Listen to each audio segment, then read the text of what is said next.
Hello and welcome to Podcraft, the podcast that takes place in Minecraft. At the time of recording this, I have sort of recently graduated high school. So I figured for this episode, I would make it about teachers. Now I would start this off with me just rambling, but I also have an interview with not one, but 3 teachers that I've known from my high school. I wasn't able to get them on here to actually verbally do their interview, but they gave me text responses, which I put into a text-to-speech thing. So, yeah. For privacy's sake, I will not display their whole name, just their initial. And here are our guests.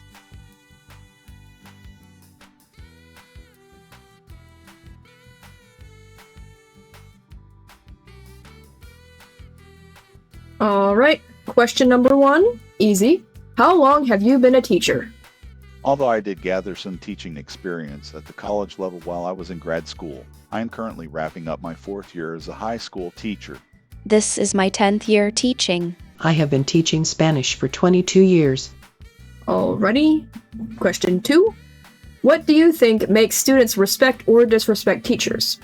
Honestly, I think it starts with whether the teacher respects or disrespects the students. Evaluating this dynamic is forever challenging, however, and there's no straightforward answer because everyone is different. Just as human beings, our life experiences and worldviews can vary greatly, which can lead to clashes and misunderstandings.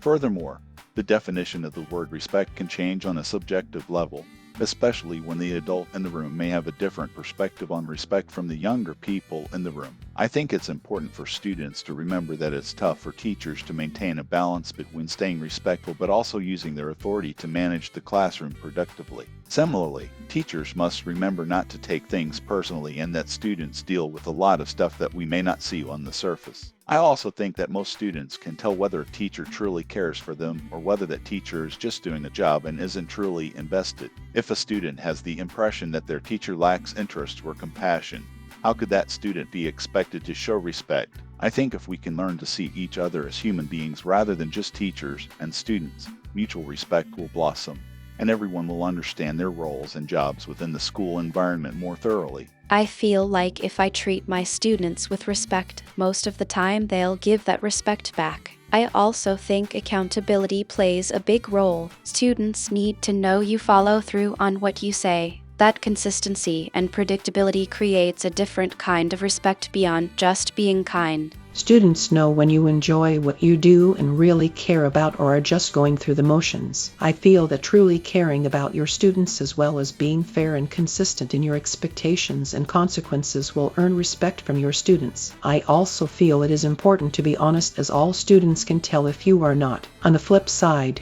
not caring about them and treating them unfairly can lead to disrespect from your students. Question 3. What is a pet peeve you have pertaining to teaching? One of my biggest pet peeves is when other adults in the building don't follow the basic rules that are supposed to be put in place to keep everything running smoothly. For example, when an email has gone out asking everyone to make sure that we don't send students to other rooms or allow students from other classes to come to our rooms. But then a student asks if they can go be with their friend on the last day of school, and I'm the only one telling them no. That makes me look like a butt, which is unfair because I'm just doing what was asked of us by our leadership team. I suppose another pet peeve I have is when I start to address the class and the majority of people just keep on talking as if I don't even exist. That's one of those moments where it's incredibly difficult not to take things personally because it's basically like every student is sticking up the middle finger and implying that they don't care. See, I realize that that's not true. But students need to understand that they affect how teachers feel just as much as teachers affect how they feel. I do not expect the same level of self-awareness and maturity from students as I expect from myself, but I do expect some sort of empathy, and I think it's pretty uncool when students are just that oblivious. My biggest pet peeve is the phrase, "those who can't do, teach." I think that's completely untrue. While some people may fall into teaching as a backup, I've met so many teachers who are incredibly smart, talented, and fully capable in their field. They teach because they genuinely love helping others learn something they're passionate about. One pet peeve of mine is class interruptions such as frequent office calls, planned drills, overhead announcements, or drop-in visits by administrators, as it disrupts the learning and makes it harder to get students back on task. Question 4. What are your favorite/least favorite aspects of your job? My favorite aspect by far is that I have the chance to make a positive impact on people's lives. Yeah, I love reading and writing, and I love getting to talk about it and help students get better at it. But at the end of the day, I care about people more than anything. I work with young people because growing up is hard and because high school can either be heaven on earth or a living hell. More often than not, it's somewhere in the middle. And it's important to stay grounded in the gray area because there's nothing purely joyous or purely painful about being a teenager.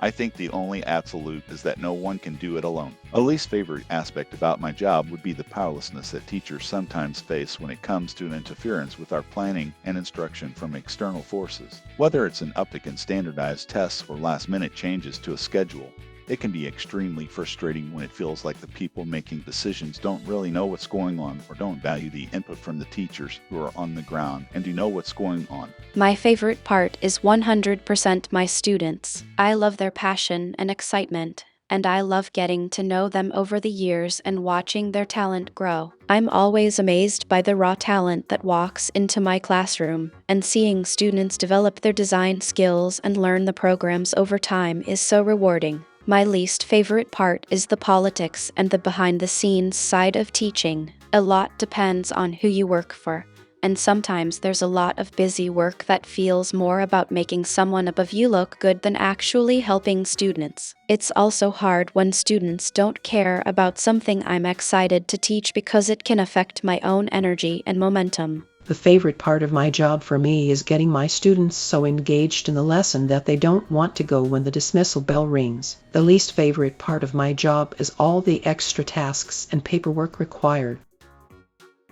Question 5. What are things you wish would change in the school system? I think that funding based on test scores is counterintuitive.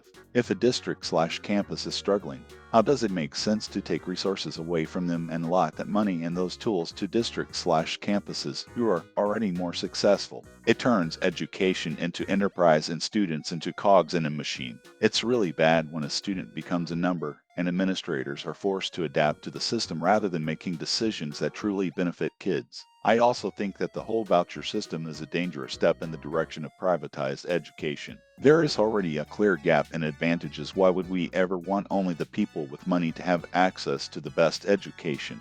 I wish schools focused more on students' individual interests and skills and helped them grow those strengths. That would help students discover what they're good at and how they can become productive, successful adults. Sometimes it feels like schools are so focused on rules and testing that the things that truly encourage growth get pushed aside. I would like to have at least one half of the tasks they add to teachers already full lists delegated to other employees or hire new employees to take care of them. I would also like class sizes to be more regulated and not to allow more than 25 students per class. But that means they would have to hire more teachers, so it probably won't happen. Question 6. What is your favorite memory from your time being a teacher? And it doesn't necessarily have to be from this year. There are several that come to mind. Here are 2. The first being more lighthearted/comedic, and the second deeper and more emotional. Last year, when we were reading the play The Crucible in a junior class, one of the students mispronounced the word psalm as possum, and everyone busted out laughing, including me. The student who had mispronounced the word didn't get upset and feel embarrassed. She found it equally funny and also could not stop laughing. Her laugh was a strange one once she got going, and then I couldn't stop laughing because of how funny her laugh was. It was probably the single funniest experience I've had as a teacher. The other experience I'll share is much more recent. To put it briefly, a student wrote a letter thanking me and expressing how much of a positive impact I have had. This is one of the single most meaningful and fulfilling experiences I've enjoyed in life, period, and not just as a teacher, but in general. Some of my favorite memories have been from my practicum senior classes over the years. I've really tried to make sure they get opportunities for field trips, competitions, class parties, and other experiences during their final year. Those moments mean a lot to me because I can tell they mean a lot to my students too, and they tell me about how much my class meant to them.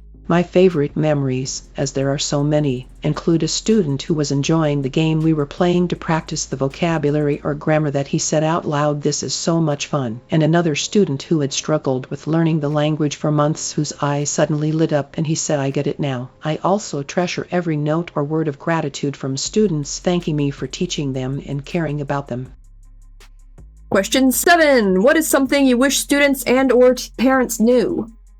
I wish they knew how difficult it can be to be responsible for hundreds of people's emotions on a daily basis. There is a poster in our department think tank that captures the idea well. I can't quote it verbatim, but it has to do with the sphere of influence and the fact that, as educators, we have the power to make a student's day better or worse, to raise a student up or put them down, to make them feel valued and like they matter, or to make them feel invisible and unseen. This is a huge responsibility, and it is something I think about on a daily basis. I am only human, however, and I make mistakes. It's a special kind of guilt and regret when you fail to handle a situation the best way you could have and a student suffers as a result. I am actually an extremely sensitive and empathetic person, and I have emotions underneath my monotone, neutral personality. I wish students and parents knew more clearly just how much I really do care. I wish they understood that teachers have lives outside of teaching. Just because something is turned in late or needs to be graded doesn't mean I can immediately stop everything else to take care of it right away. I wish parents would remember and students knew how much work goes into teaching and that we are doing it because we love what we do. And last but not least, what would you tell someone who wants to become a teacher? I would tell them to do it and not to let anything stand in their way. It is a profession in which you are often underappreciated, in which you are heavily underpaid, and in which you will ride an emotional roller coaster and go through quite a bit of crap, sometimes on a daily basis, but it is also one of the noblest and most important jobs you can ever have, and the positives far outweigh the negatives. You'll encounter a lot of toxicity sometimes even from other teachers who would be much better served by a change in careers, but you'll also encounter passionate individuals like yourself who are always striving to get better, help each other, and help students. Most importantly, if you can help even one student and make their life better, whether that's in a small way or a major way, then it will all be worthwhile. I'd say do it, but make sure you know what you're getting into. The pay doesn't really grow with your years of experience like other jobs, and there will be moments when students push you to levels of frustration you didn't even know were possible. But there are also amazing students who make it all worth it. Focus on those students, because they're what make you feel like you're truly making a difference, and that's one of the most fulfilling feelings there is. If you are considering teaching because you think it will be easy and you will get a lot of breaks, then consider another career. If you're considering teaching because you want to make a difference with the next generation and want to share your passion for your subject/learning with them, welcome to the team. Just be prepared for long days, extra tasks, lack of support from parents and some administrators, and weekends as well as nights of grading. On the positive side, you will have made a positive difference in the lives of countless students. Alrighty, well, thanks to the teachers who not joined me and answered my questions for this podcast. And thank you all for watching.